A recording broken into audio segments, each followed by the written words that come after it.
Hi, it's Darren from CareAlert. Thanks for taking the time out to watch this quick video on how to set up your CareAlert Smart Dialler.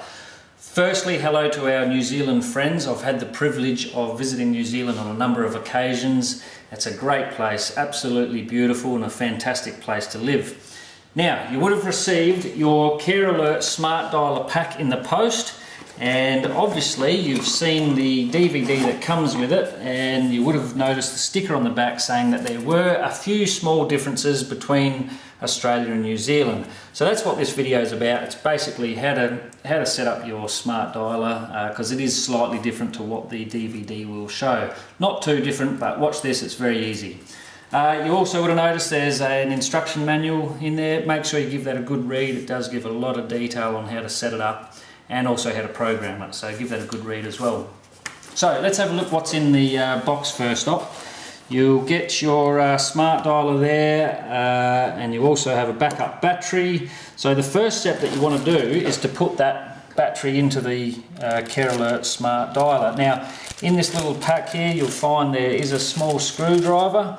That there is used to put the battery in. So basically undo the small screw at the back, open up that, and we'll put the battery in. Now it can only go in one way, and it is also a rechargeable battery, so once we get power onto the smart dialer it will charge that battery up. Put the cover back on and we'll put the screw back in. So that's the backup battery installed and that's ready to go. You'll see the letter P flashing on it. That's just letting you know that power is not plugged in onto this at the moment, but we'll do that at the end. So what we're going to do next is plug this into the telephone so that it's all ready for programming. So if you come over here to where the telephone is, now it doesn't matter what sort of phone you've got, whether it's a walkabout phone or a permanently plugged in phone, they're all pretty much the same. So the first step that you need to do is get your telephone, and on this particular telephone the telephone cord runs back to the wall and it also plugs in underneath. Now yours might be in the side, it doesn't really matter, they're all sort of fairly similar. So what you need to do first up is to unplug your telephone cord out of your phone.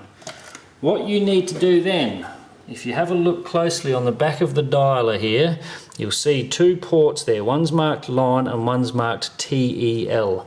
The one that you've just pulled out of your telephone plugs into the line port. And when you push it in, make sure it clicks in and give it a pull to make sure that it's in fairly securely. Alright, so that goes into the line port. Next step, in your little bag of goodies here, you'll see that there is another telephone cord. So we're going to take this telephone cord. Now it's the one that's got the same ends on both sides, okay? Two small RJ11 ends they're called. So what we'll do is we'll undo this here and we'll take this. So one end's going to go back into your telephone. Alright, so we're going to plug this back in here. Once again, make sure you hear it click, give it a pull, make sure it's in securely. So that's back in there, and then what we do is this end here, if you come in and have a look at the back of here, you'll see the one marked TEL, and we plug that straight into there. Make sure it's in securely. So that's how you set the telephones up. What you'll need to do then is power up the smart dialer. So in your CareAlert box you'll see there's the adapter. We plug that into the power point, and once again on the back here you'll notice one marked power. We get that adapter, we plug it into there. You'll hear it beep like that to let you know that power's on, and that there is now ready to start programming and get it up and running. Now to make sure that it is all plugged in correctly and that it's in securely, pick up your phone and you should hear a dial tone. Okay, if you hear that dial tone it means the leads are plugged in and making a good connection. Now you can follow the rest of the DVD on how to program it and everything like that. The rest of it's the same. That was just a small difference on how to set that up.